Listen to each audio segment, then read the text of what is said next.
नमस्ते, नमस्कार, जय भीम, जय संविधान।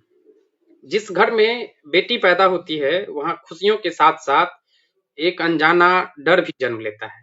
वह डर पिता की आँखों में तब दिखता है, जब वह अपनी नन्ही परी को पहली बार गोद में उठाता है। वह उसे राजकुमारी की तरह पालता है, उसे पढ़ाता-लिखाता है, लेकिन समाज की एक कुप्रथा, दहेज, अंदर ही अंदर उसे खोखला करती रहती है। सोचिए उस पिता के बारे में, जिसने अपनी पूरी उम्र की जमा पूंजी, अपना घर, अपनी जमीन और अपनी खुशियां सिर्फ इसलिए दांव पर लगा दी ताकि उसकी बेटी एक अच्छे घर में जा सके। शादी के मंडप में जब वह हाथ जोड़कर खड़ा होता है, तो वह सिर्फ अपनी बेटी का हाथ नहीं सौंप रहा होता है, बल्कि अपनी पूरी जिंदगी की कमाई सौंप रहा होता है। लेकिन दर्द तब होता है जब सामने खड़ा परिवार बेटी को नहीं, बल्कि उसके साथ आने वाले सामान को तौलता है। क्या एक लड़की की कीमत चंद नोटों, एक कार या सोने के गहनों से बढ़कर नहीं है?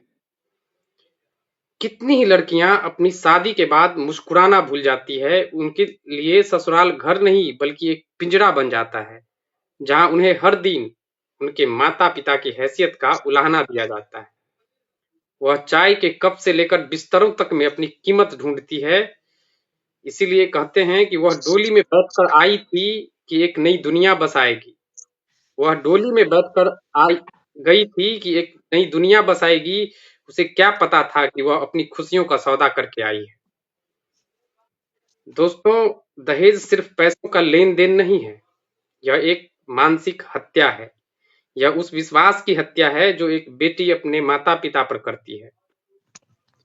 जब तक हम शादी को एक पवित्र बंधन के बजाय एक सौदा समझते रहेंगे, तब तक समाज की बेटियां इसी तरह जलती और सिसकती रहेगी।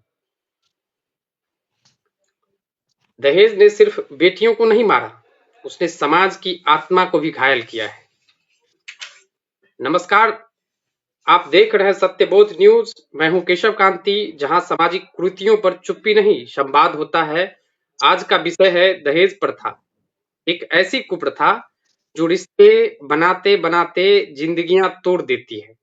कानूनन अपराध होने के बावजूद यह प्रथा आज भी हर घर में सांस ले रही है। आज हम पूछेंगे, दहेज परंपरा है या अपराध? क्या दहेज केवल सामाजिक समस्या है या सत्ता और व्यवस्था की विफलता भी? और क्या समाज सच में दहेज के खिलाफ खड़ा है? आज इस गंभीर सामाजिक विषय पर हमारे साथ मौजूद हैं इंजीनियर सुखित नयन बौद्ध जी, जो कि all India backward class federation के बिहार के प्रदेश महासचिव हैं।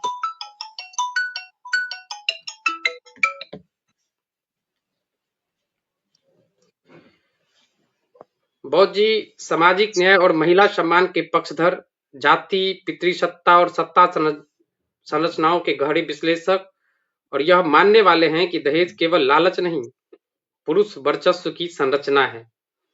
बौद्ध जी, आपका सत्यबोध न्यूज में हार्दिक स्वागत है।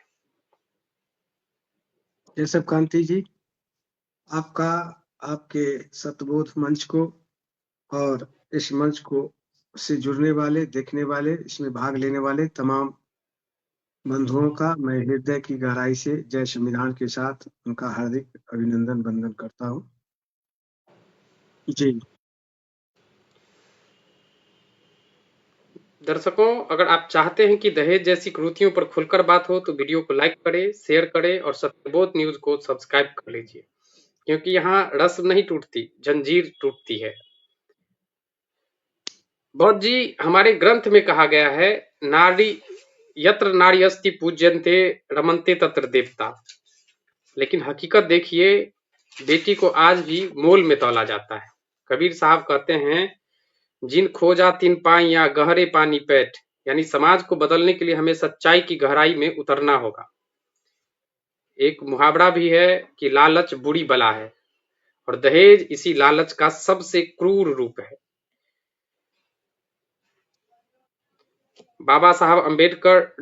बाबा साहब डॉक्टर भीमराव अंबेडकर ने कहा था, मैं उस समाज को प्रगतिशील नहीं मानता जो महिलाओं को गुलामी में रखे। और राजनीति व सत्ता पर महात्मा गांधी का विचार था, किसी समाज की महानता इस बात से आंकी जाती है कि वह अपनी स्त्रियों के साथ कैसा व्यवहार करता है। आज सवाल यह है, क्या हमारी राजनीति दहेज के खिलाफ सिर्फ कानून बनाती है या समाज बदलने की इच्छा भी रखती है? तो आज हम इस चर्चा को शुरू करने से पहले बौद्ध जी, दहेज प्रथा हमारे समाज के लिए किस प्रकार से घातक है? केशव कांति जी, आपने कहा ही है कि हमारे देश में पुरुष की प्रधानता है और साहब कभी कहते हैं कि लोभी लालची इनसे भक्ति नहीं हो सकता। लालच में भली लालच एक ऐसा चीज है, लोभ एक ऐसा चीज है जिसमें वो अपने चरित्र पर दाग लगा बैठता है। वो भूल जाता है, वो भी एक तरह से नशा जैसा ही काम करता है। जब तक आप जैसे नशा में नहीं रहते हैं तो आपको आपके अपने ऊपर कंट्रोल रहता है, लेकिन नशा में जब आ जाते हैं तो मन मस्तिष्क पर जब कंट्रोल नहीं रहता है तो आपसे विभिन्न तरह का अपराध हो जाता है। तो दहेज भी एक तरह का अपराध है और यही लालच, यही लोभ, साहब कबीर कहते हैं कामी लोभी लालची इनसे न भक्ति होय, भक्ति करे कोई सूरमा जाति वरण कुल खोय। तो ये लोभ और लालच जो है वो इस समाज के लिए एक तरह से अभिशाप है। और यहाँ पर दहेज हम जो लेते हैं और देते हैं, इसमें दोनों पक्ष दोषी हैं, क्योंकि ये जो दहेज कहाँ दिया जाता है, प्राय शादी में। शादी किसकी होती है? एक लड़का और एक लड़की का। और आप देखते हैं कि प्रत्येक परिवार में लड़का और लड़की दोनों रहते हैं, और वैसे स्थिति में बिरले कभी कभी केवल लड़कियां ही किसी किसी परिवार में हो जाया करता है। हो सकता है कि कभी कभी केवल कुछ परिवार में बेटा ही, लड़का ही केवल हुआ करता है, लेकिन इसकी संख्या बहुत कम है। लेकिन लड़का और लड़की तो होना ही है, इसको तो कोई नहीं जान सकता है ना, इसको कोई रोक सकता है। तो अब है कि इसमें अगर दोनों पक्ष, जब लड़की होता है तो प्रत्येक पिता को, आप अभी बोले ही हैं कि उसका हृदय एक तरह से सिहर जाता है, बल्कि वो रानी की तरह से अपनी बेटिया को पालन पोषण करता है, सभी तरह का सुख सुविधा देने की इच्छा रखता है यथा संभव। लेकिन उसे अगर सामर्थ्यवान भी रहता है तब भी सामर्थ्यवान को भी एक डर सा बना रहता है कि बेटी का शादी के लिए जब लड़का खोजा जाएगा तो क्या परिस्थिति आ पाएगा दहेज से संबंधित। तो इसीलिए दहेज एक अभिशाप है और ये नहीं होना चाहिए, नहीं लिया जाना चाहिए। लेकिन इसमें जब एक तरह से ये हमारे जीवन का संस्कार भी है, क्योंकि प्रत्येक जीव में महिला और पुरुष दो, प्रत्येक जाति में महिला और पुरुष हुआ करते हैं। तो और उसी से अगला जनरेशन हमारे बीच आते हैं। अगला जनरेशन आने का तो ये विधान ही है, और प्रत्येक परिवार में लड़का और लड़की आ सकता है, कहाँ आएगा नहीं आएगा। लेकिन इसमें अगर प्रत्येक आदमी दहेज पर अगर न दे करके इसको एक क्या कहते हैं संस्कार माने और उसको हंसी खुशी यथासंभव अपनी बेटी के लिए अगर कुछ देते हैं तो वो ठीक है। लेकिन लड़का पक्ष से उसमें अगर दबाव होता है कि कंडीशन होता है कि हम इतना लेंगे, हमें जमीन दे दो, हमें जो है गाड़ी घोड़ा दे दो, हमें सोना चांदी दे दो, या विभिन्न तरह का कोई मांग रखा जाता है, तो ये जघन्य अपराध है। इसीलिए अधिनियम, दहेज अधिनियम 1961 में धारा 2, 3, 4, 4A के तहत उस पर दंड का भी विधान किया गया है। सर सर सवाल है सर कि खुशी से एक अलग बात होती है, लेकिन सर जबरन जब लिखा जाता है सर, ये मतलब बहुत बुरा होता है ना सर समाज में। एक जी पिता अपने बच्चे को बचपन से लगभग 20-21 साल तक उसको बहुत अ, लाड़ प्यार से जो पालते हैं, लेकिन जब उस वक्त जो है, जब योग्य वर ढूंढने के लिए उसे जो है लाखों में रुपए जो है गिनना पड़ता है, जमीन बेचना पड़ता है, बहुत सारी सामाजिक परिस्थितियों का सामना करना पड़ता है। तो सर ये तो सर समाज के लिए बहुत बड़ा अभिशाप है सर, कि जब वो एक बेटी एक दे रही है, फिर भी उससे सर दहेज मांगना क्या उचित है सर?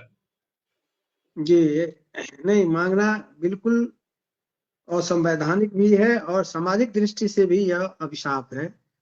तो इसे मांगा नहीं जाना चाहिए और उसको इस ही में देखना चाहिए कि हमारे परिवार में भी अगर आपको बेटी नहीं है, तो कोई जरूरी नहीं है कि बेटी नहीं है तो फिर पोती होगी कि नहीं होगी, नतनी होगी कि नहीं होगी। तो वहां तो उसमें आपको फिर वही कष्ट झेलना पड़ेगा, मन पर वही चोट होगा कि आखिर हमसे वो अगला आदमी ये टर्म कंडीशन क्यों रख रहा है। तो कुछ समय के लिए हो सकता है कि आप उस परिस्थिति से बच गए हो।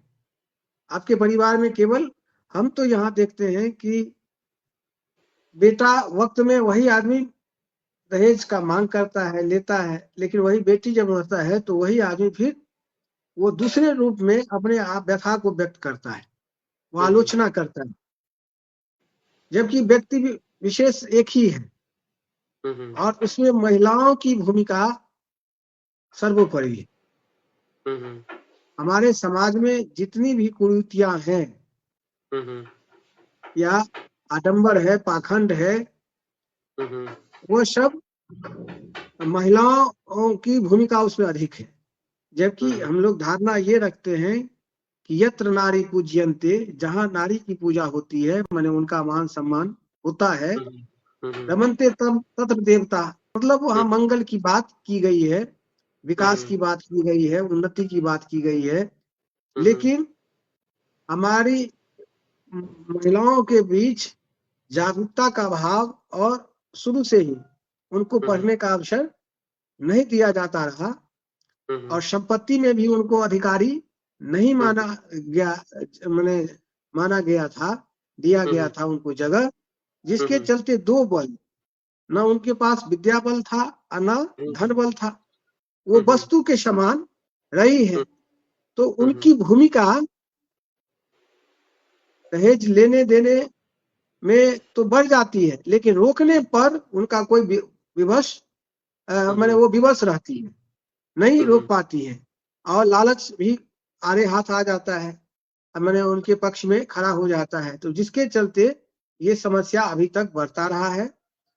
तो हम लोगों को जो मैंने बाबा साहब का जो आप उदाहरण दिए कि बाबा साहब कहते थे कि समाज की का स्टेटस, प्रगति या समाज किस मैंने विकसित समाज है, सिविलाइज्ड समाज है या किस तरह से उन्नत समाज है, उसका पैमाना नारी के विकास से ही नापा जा सकता है, उसके शिक्षा से, उसके सामाजिक स्थिति से ही नापा जा सकता है। तो जिस समाज में अगर नारी को शिक्षित कर दिया जाए, जागरूक कर दिया जाए, तो निश्चित तौर पर हम ये जो अभिशाप है वो खत्म हो जाएगा और नारी को ही इसका फायदा अधिक होगा। क्योंकि हम दो चीज करना चाहेंगे कि इसमें कि कहा गया है कि प्यार और सम्मान दो ऐसे उपहार हैं, प्यार और सम्मान दो ऐसे उपहार है जो बेजुबान को भी अपने पक्ष में कर लेता है। अब जानवर को भी एक बार अच्छे ढंग से उसके शरीर पर हाथ फेर दीजिए, उसको कुछ भोजन दे दीजिए, तो आपके पीछे पीछे वो लट्टू हो जाएगा, है कि नहीं? तो उसी तरह से हमारी जो माँ है, हमारी जो चाचियां हैं, अगर उनकी प्रवृत्ति ये हो जाए कि जो जिनको आप बहू बना के ला रहे हैं उनको अपने बेटी का दर्जा अगर दे दें, क्योंकि एक ना एक दिन जब आप अपने 60 से ऊपर के एज में जाइएगा, गृहस्थी में अपना चाबी टार का उनको जब सौंपिएगा तो एक दिन आपकी भूमिका में वो भी आएंगी। लेकिन अगर आप प्यार और सम्मान अगर आप दिए हैं उनको जो दिया जाना चाहिए, अगर दे दिए बेटी के रूप में, क्योंकि वह भी किसी की बेटी है, प्रत्येक बहू किसी न किसी की बेटी है, और प्रत्येक की बेटी भी आपकी अगर सास की भूमिका में है तो आपकी भी बेटी कहीं जाती है तो उसकी भी कोई सास होती ही है। तो अगर हमारी माँ बहने इस बात को समझ लें कि ये हम लोगों का इज्जत का बात है और हमारे लिए ही यह अभिशाप है, उससे हमारा ही अहित हो रहा है, हमारा ही प्रतिष्ठा धूमिल हो रहा है, तो वो अगर आगे आ जाती है तो निश्चित तौर पर जो है इस समस्या का समाधान है। लेकिन साथ साथ पुरुष को भी इसमें बहुत आगे आना पड़ेगा।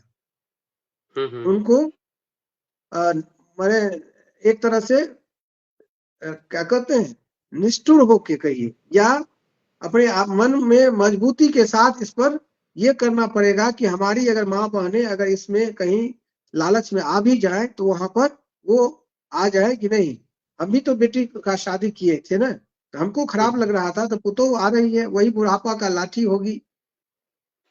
बेटा अगर कहीं कमाने खटाने में भी रहेगा तो वो तो घर में रह के या जैसे भी सब तरह का देखभाल तो वही करती है।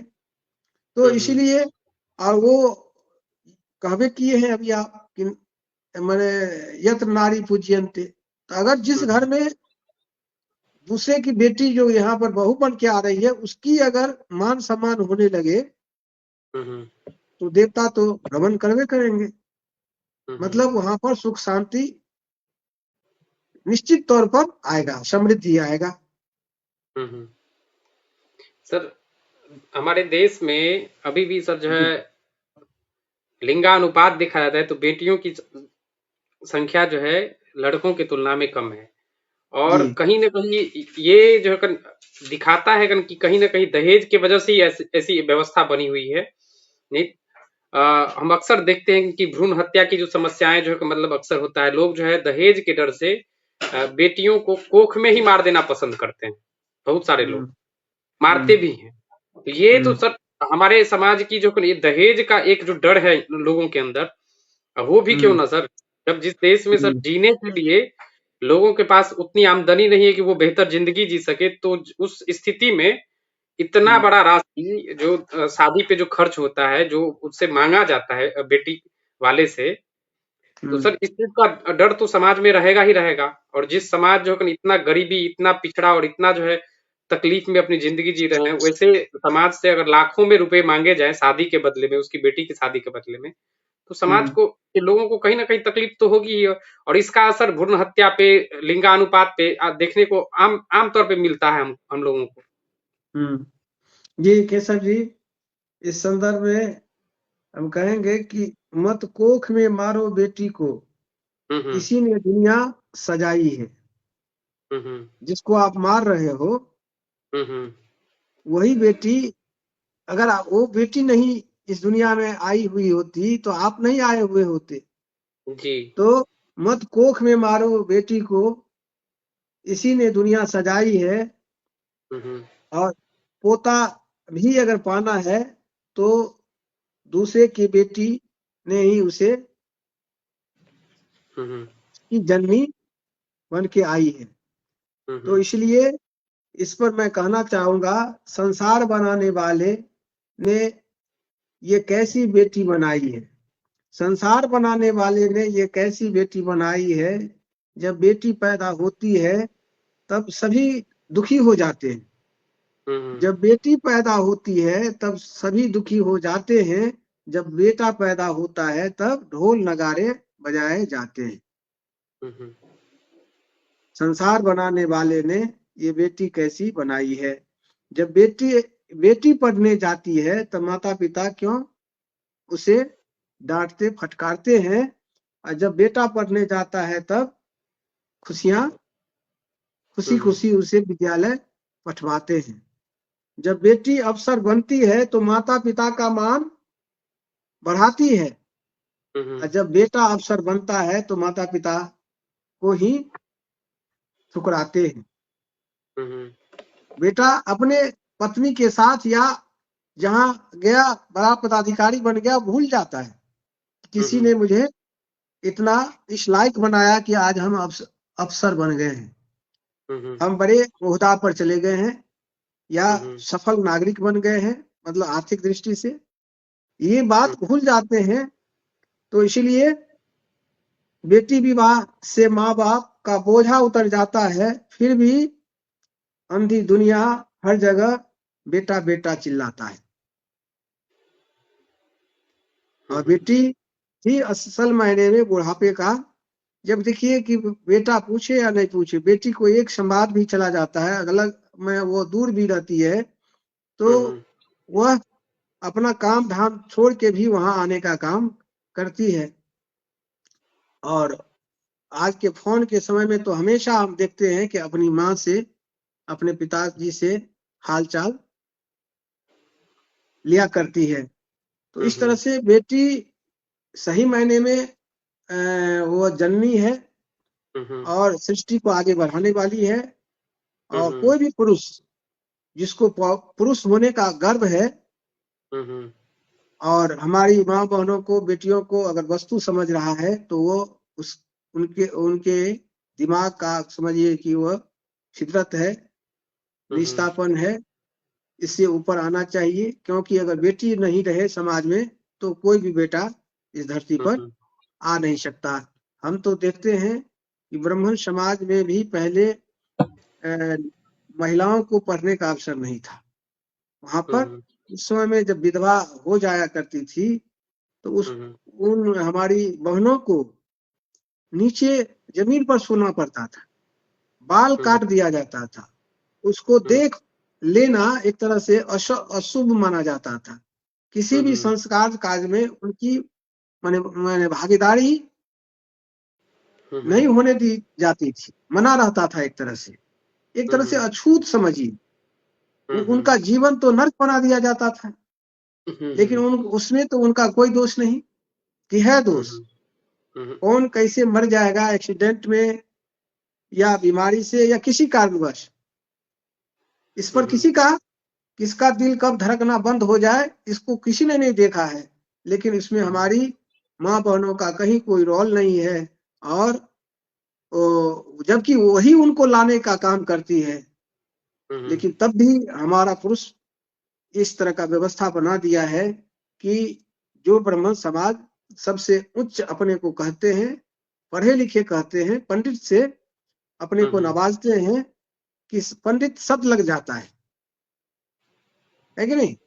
ब्राह्मण हुए तो पंडित से जाने जाएंगे। देखिए अटल बिहारी, पंडित नेहरू, पंडित अटल बिहारी वाजपेयी, पंडित मदन मोहन मालवीय, उसी तरह से जो भी है। तो पंडित का अर्थ होता है पोथी पर जग मुआ पंडित भया न कोई। पंडित का मतलब ज्ञानी है।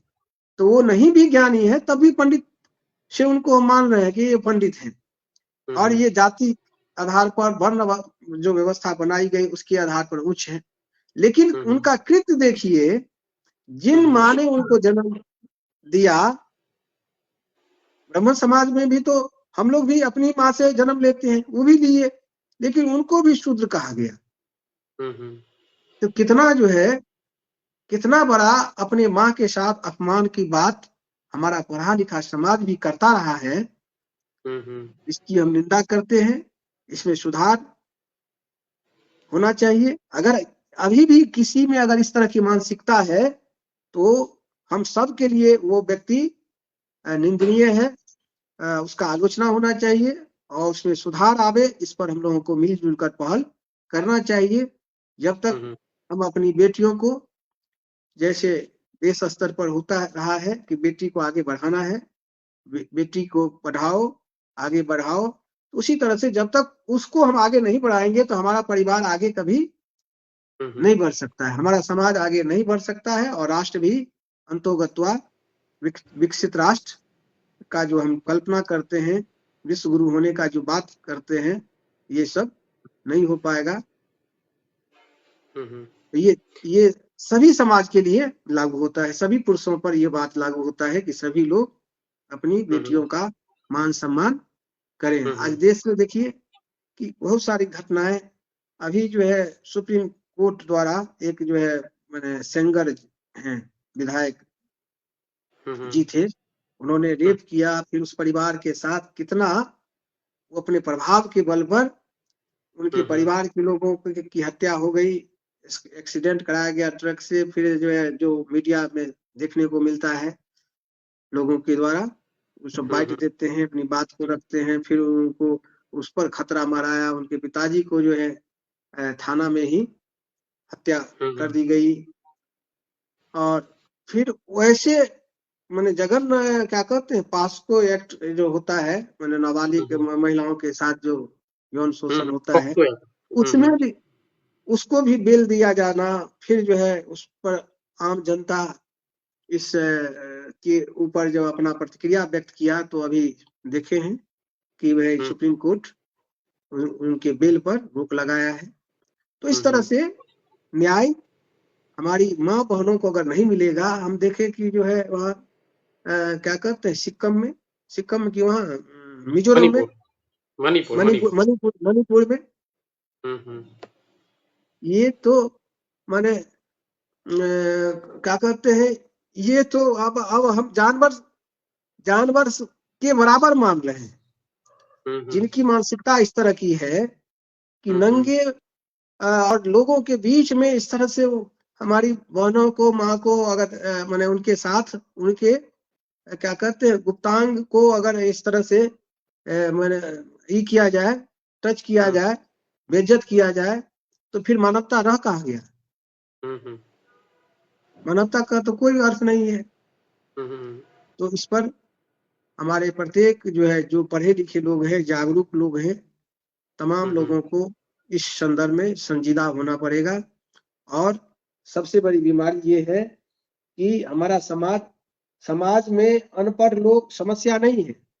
किसी भी समाज का अनपढ़ होना समस्या नहीं है, उसको लीड किया जा सकता है, सही दिशा पर लाया जा सकता है। समस्या तब बनता है कि जब पढ़ा लिखा लोग ही समय पर अपना मुंह नहीं खोल पाते, समस्या वहां से पैदा होता है। आज देखिए सुप्रीम कोर्ट भी बाध्य हो गया कि लोग उनके बेल पर प्रतिक्रिया व्यक्त करने लगा, हमारी बहनें विभिन्न जगह से निकलकर और प्रोटेस्ट करने लगी। तो हमेशा पढ़े लिखे लोगों को जी इस दिशा में हमेशा सजग रहना चाहिए, क्योंकि अगर एक बार आपके चुप रहने से समस्या पैदा हो जाएगी तो वो एक बड़ा रूप जब धारण कर लेगा तो फिर आपके भी बस की बात नहीं रह जाएगी, काफी फिर उसमें आपको मेहनत करने की जरूरत पड़ेगी और समय लग जाएगा। इसलिए बीमारी को शुरुआत में ही अगर हम उसको उसकी तहकीकात कर लेते हैं और उसका हम ऑपरेशन कर देते हैं, उस पर जीत हासिल कर लेते हैं, तो यही जो है सच्चे ज्ञानी लोगों का कर्तव्य है।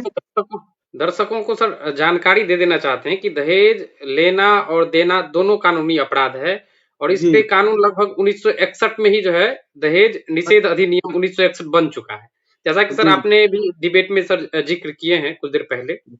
और चाहते हैं कि सर हम इसकी जो जितनी भी सर प्रावधान है उसको संक्षेप में हम उस पर जानकारी दे दें, फिर आगे सर हम कंटिन्यू करेंगे। जी करिए। जी सर, दहेज निषेध अधिनियम 1961 में बन चुका है, जिसके अंतर्गत हम सभी जानते हैं कि दहेज लेना और देना दोनों एक तरीके से अपराध के श्रेणी में आता है।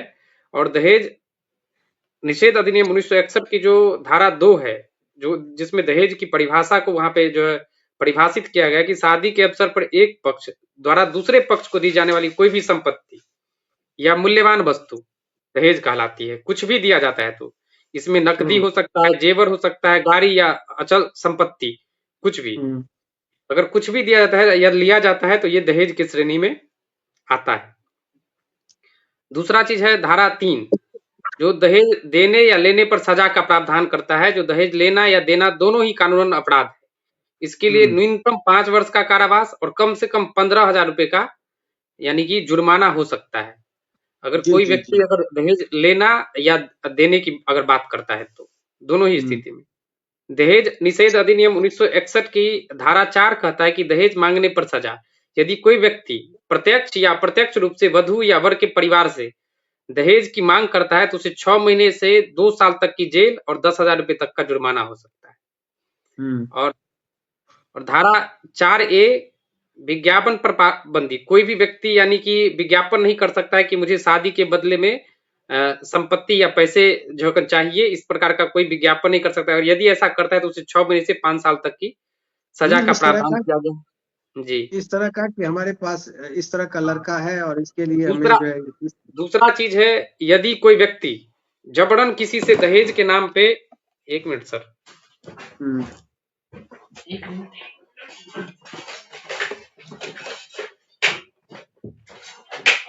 ऑफ हो गया।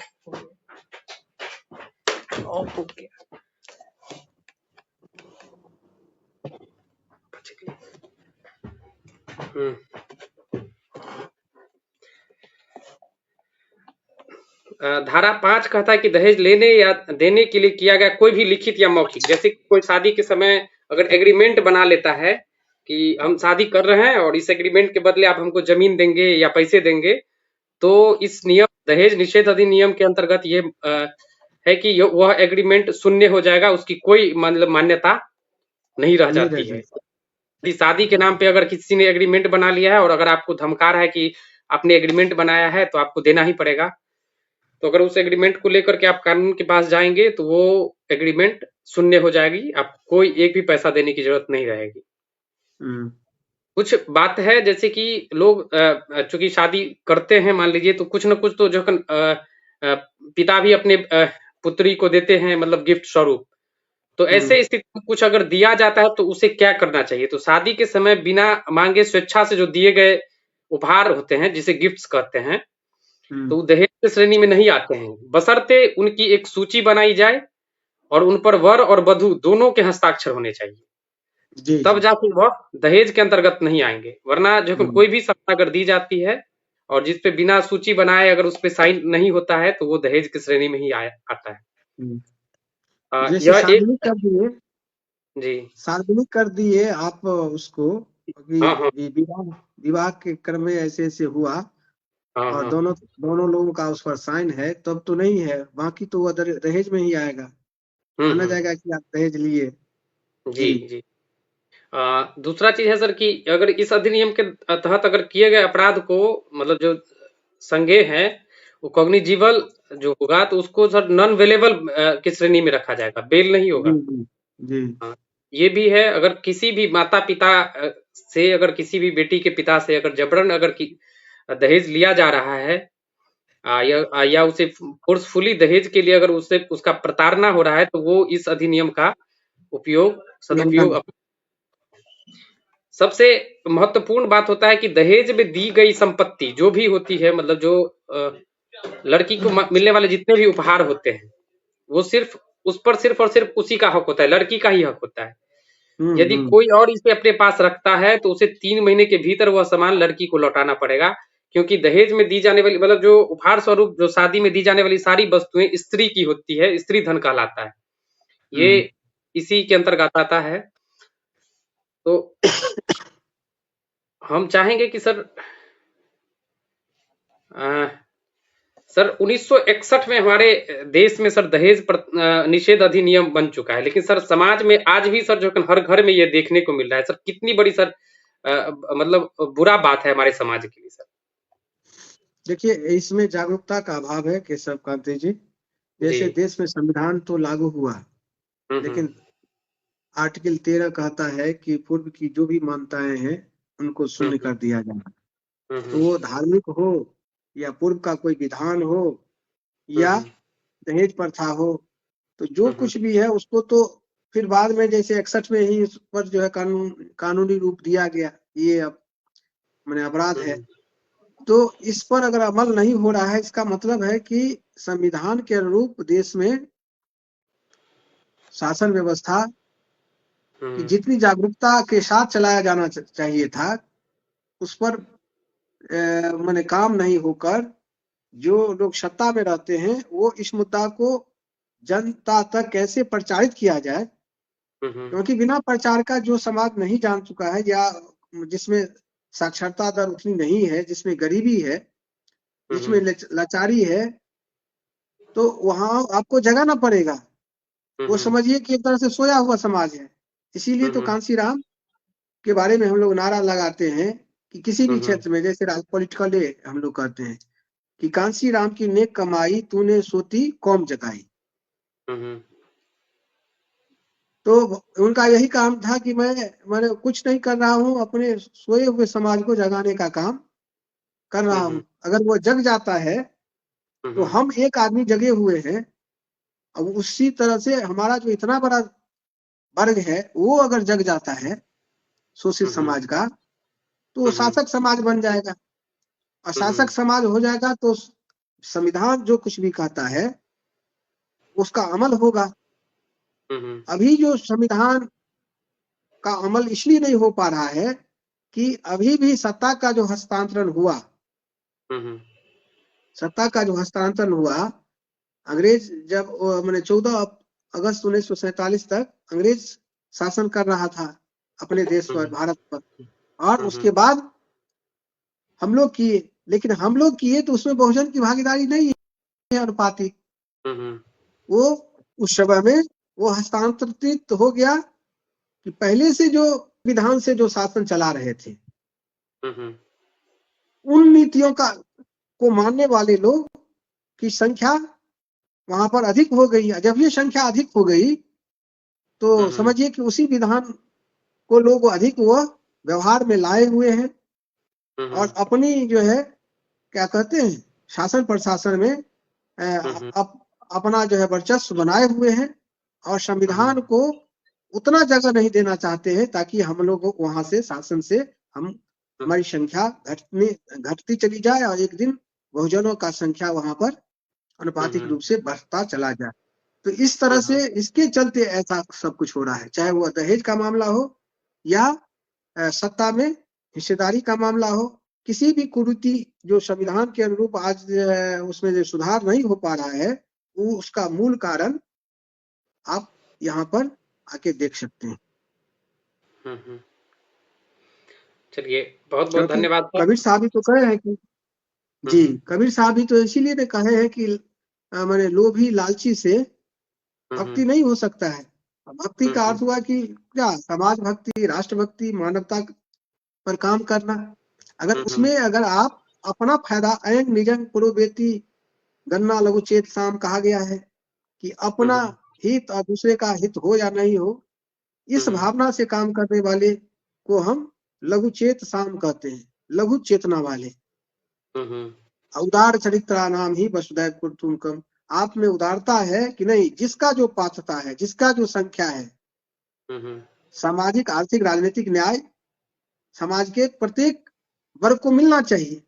अगर इस तरह की उदारपन है आप में तो निश्चित तौर पर आप महान हैं। तब आप वसुदैव कुटुंबकम की बात कर रहे हैं। तो इस तरह से पढ़े लिखे लोगों को, हम लोगों में से प्रत्येक लोगों को आगे आना पड़ेगा, ये मान के कि बेटी एक दिन हमारे पास बेटी नहीं है तो हमारे घर में भी पोती के रूप में, नथनी के रूप में बेटियां आएंगी ही आएंगी, इसको कोई नहीं रोक सकता। तो उस दिन हमें भी इसका फायदा मिलेगा। इस भाव से अगर हम सब काम करना शुरू कर दें और समाज का ये अगर अभिशाप है तो उसको मिटाने का प्रयास करेंगे, और कोई भी काम मनुष्य ही अगर ठान ले तो वह उसमें सफल होता है। और सर दहेज अगर खत्म हो जाए तो लोग सर जो है बेटियों को भी पढ़ाने लगेंगे, वही पैसा अपने बच्चों की शिक्षा में, बेटे बेटी हर एक परिवार के हर एक लोगों की शिक्षा में खर्च करेंगे, लोग परिवार और उन्नत होगा। जी जी केशव जी, अभी जो है सरकार का जैसा प्रावधान है इस पर अमल हो रहा है, तो देखिए बेटी किस क्षेत्र में नहीं, अभी किस क्षेत्र में नहीं जा रही है, अंतरिक्ष में जा रही है, विभिन्न संस्थाओं के सीईओ बन रही हैं। जितना भी रिजल्ट हो रहा है उसमें 1 to 10 में उनका पिछला जो कुछ समय का हम लोग अगर रिजल्ट देखें विभिन्न प्रतियोगी परीक्षाओं का, तो बेटियों का तो झंडा बहुत फहराने लगा है। तो उसमें प्रतिभा का अभाव नहीं है, और केवल है कि उनको अवसर दिया जाना। लेकिन उसमें अगर हम लोग अपने उदार चरित्र वाले नहीं बनते हैं, तब तो फिर जो है समस्या बनी रहेगी। और इसमें दहेज लेने वाले और देने वाले दोनों को आगे आना पड़ेगा। जी चलिए, बहुत बहुत धन्यवाद सर। हम अब इस चर्चा को अब यहीं पे विराम देते हैं। दर्शकों, आज की चर्चा से एक बात साफ हो गई है कि दहेज कोई रस्म नहीं, यह एक सामाजिक अपराध है। जब तक शादी सौदा बनी रहेगी, तब तक बेटियां असुरक्षित रहेगी। बाबा साहब अंबेडकर ने कहा था, सामाजिक सुधार के बिना राजनीतिक सुधार अधूरा है। हम इंजीनियर सुखित नयन बौद्ध जी का धन्यवाद करते हैं कि उन्होंने दहेज प्रथा के सामाजिक और राजनीतिक और नैतिक पक्ष को स्पष्टता से सामने रखा। दर्शकों, अगर आप चाहते हैं कि बेटियां बोझ नहीं बराबरी का अधिकार बने, तो इस चर्चा को आगे बढ़ाइए, लाइक करें, शेयर करें, सब्सक्राइब करें और जुड़े रहिए सत्यबोध न्यूज के साथ, जहां रिश्ते दहेज के नहीं। जी, मैं ये कहना चाहूंगा, इसमें मैं ये कहना चाहूंगा कि दहेज तो है ही अभिशाप, लेकिन अभी जो है इस विवाह के कार्यक्रम में पिता के लिए एक और बोझ हो जाता है। कैसे कि इसको हम सब कम संसाधन में, कम खर्चे में अगर करें तो इस बोझ को और घटाया जा सकता है। क्योंकि महात्मा फुले का कहना था कि जो भी संस्कार हम करते हैं, उस संस्कार को अगर हम कम में करें, क्योंकि देखिए प्रत्येक पिता को रहता है कि पूरे गांव को नत देता है। चलिए सर, जी सर, इस मैटर पे सर हम लोग अगले लोग सर एक वीडियो बनाएंगे कि शादी की मतलब जो खर्च को कैसे कम किया जाए, और इस पे हम लोग उसमें डिटेल पे बात करेंगे। ठीक है, तो बहुत धन्यवाद। जी धन्यवाद सर। जय भीम, जय संविधान। जय संविधान।